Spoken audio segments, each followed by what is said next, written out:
महाराज की कैलाश बाबा की इलवाखाचं चंबल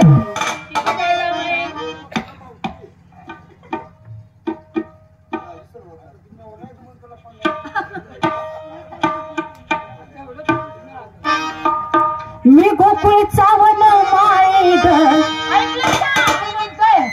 मी गोकुळचा वन माळे एवढं चांगलं सांगितलंय कृष्ण म्हणता हा. आणि असं बोलता आता काय तुम्ही म्हणला काय मी गोकुळचा उंडगा मारे अगं वन माळे वन माळी सर्व माळेला भाऊ आहे तुम्ही शाने तेवढं आहे हाय दिदी माळेचा चुलता मी गोकुळचा वन माळे ग सोड शंका मनाची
शेवटी